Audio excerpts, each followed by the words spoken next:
food, water and energy to allow everyone on the planet to live decent lives in a decent environment in the face of rising population, the threat of climate change, and sooner or later a declining fossil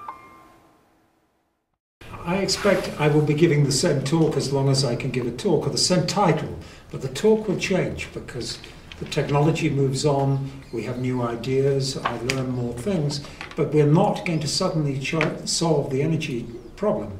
The problem is going to be there for 50 years, 100 years, I don't know what, but it's an evolving problem.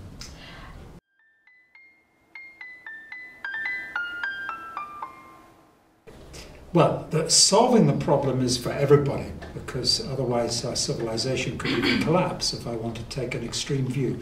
But the priority audience, I think, must be the governments, because the governments have the power to take actions and to change policies and to fund more investigations.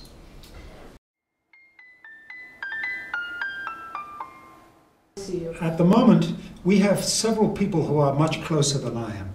What I'm trying to do is, inside the university, get people to work together, and in particular, to get the social scientists who are thinking about how to change human behavior, the economists who are trying to invent incentives to make people change behavior, working with the technical people who know the technologies that can be used, because these things cannot be looked at in isolation. The solution to the problem is an intersection of technology, but on its own it's not enough, of political science and economics. So my main aim is to make people who are working often in different institutes some distance apart understand that the other people are there, to appreciate better what they're doing, and get them to collaborate.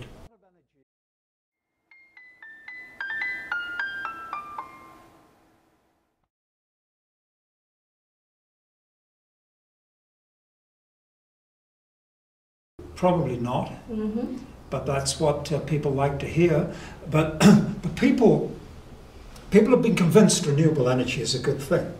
So they like the government subsidizing renewable energy. But the opinion will change when it really takes off, because it's extremely expensive. So if you're subsidizing 5% of the energy at an enormous amount, it only makes a tiny difference to your power bill. But if suddenly they were subsidizing 100% and your power bill doubled, then people will complain. And this is exactly what's happened in Germany. Germany has installed vast amounts of solar power. It's not a good country for solar, and wind. It's not a good country for wind. At very large subsidies, something like 50 cents a kilowatt hour. And now it's getting to the level, it's starting to show up on the bills, and they are beginning to reduce the subsidies. So again, it's all right when it's marginal, but as soon as it's serious, it's much harder. What you have to hope is that the subsidies, and this happened in Germany, the subsidies make people do it on a large scale, and this encourages improvements in the technology which bring down the cost.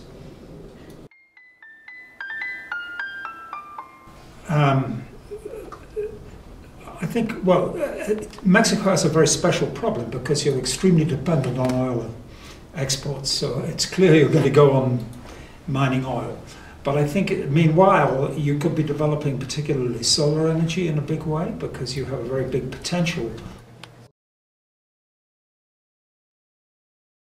So I think you're in quite a good position to develop those technologies and have large-scale tests of things which can then be used in the rest of the world.